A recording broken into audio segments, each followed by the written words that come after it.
Institution Deregulation and Monetary Control Act. All right? The banks fundamentally change for, I don't want to use the word forever. I would have used forever 2 months ago, but not anymore. I think they are going to change. All right? Again. All right? But the important idea here is that how did the banks change? From Regulation Q to 1981 and from 1981 to 2008. Those are the two periods. Which sounds like a test question to me.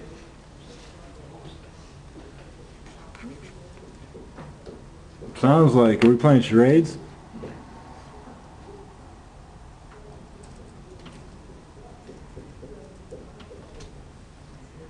I don't know about 2009 yet. I think there might be some changes. Right? They should have equal 2009. There might be some changes this year.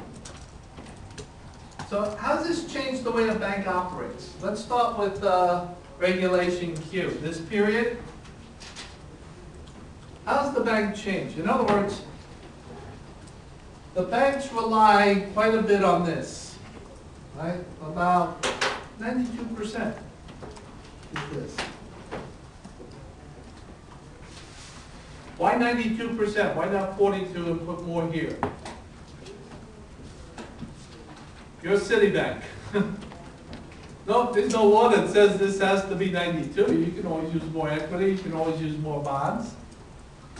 Citibank says, that's all right, we'll use the checking. Why?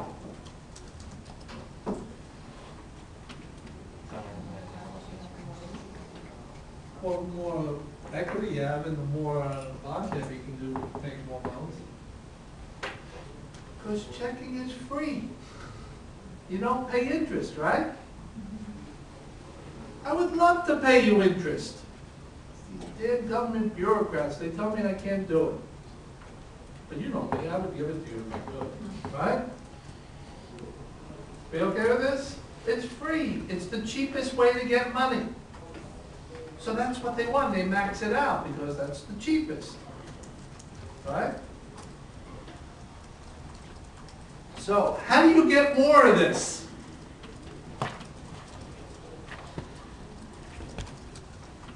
How do you get people on the street to come to you? How do you get Microsoft? I shouldn't even say people. How do you get Microsoft to be your customer? I use Microsoft because they got the most cash, right? Maybe Exxon. How do you get them to come to your bank? You give them services and coasters and Toasters. Yeah. And back then they didn't have iPods, but they did have something called a transistor radio. Right? You get $250 in your checking account, you get a transistor radio. Right? Give you an iron for $500 deposit, and so on. They had a shelf in the bank. Some of you guys remember that as kids?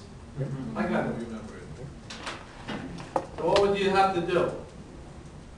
You open an account, get your transistor radio, you close it 2 days later, and you go across the street to the next bank, and you open one there, and you get the iron, and you close it 2 days later, and you go to the next bank, and you switch your bank accounts every week so you can get the most prizes, if you will.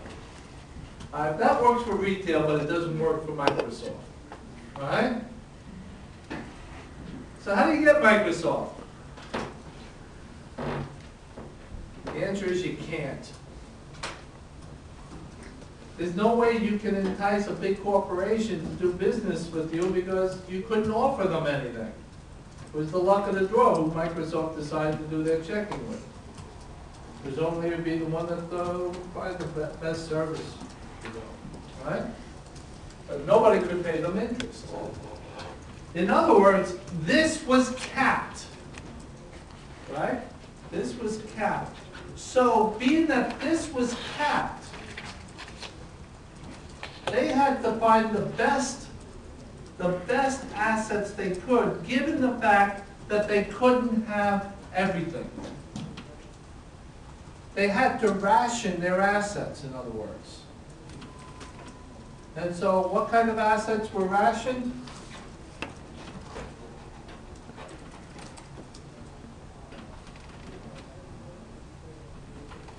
They didn't do hardly any loans. They didn't do I'm sorry, said that wrong. They didn't do any securities. Why should we? Loans pay better interest. Right? So we'll lend to people on mortgages for 5%, we'll pay our deposit at 0, we collect 5%. It's capped anyway, so we'll just muddle along like we always did. Right? Well, wasn't there a law that they couldn't do securities at that time? Wasn't there some sort of Well, I'll separation? talk about that in a few minutes, but those securities they could always do. They could, Alright? So you went for the ones that paid the best interest, which was the mortgages. Car loans, consumer loans in general. So what changes once Regulation Q goes? Something's going to change. In other words, this becomes unlimited. How can you get more checking deposits? Or for interest.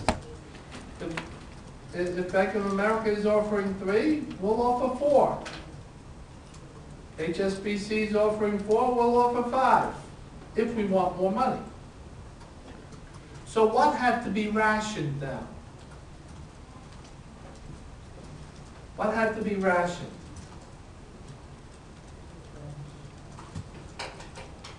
Now this had to be rationed. This side becomes unlimited.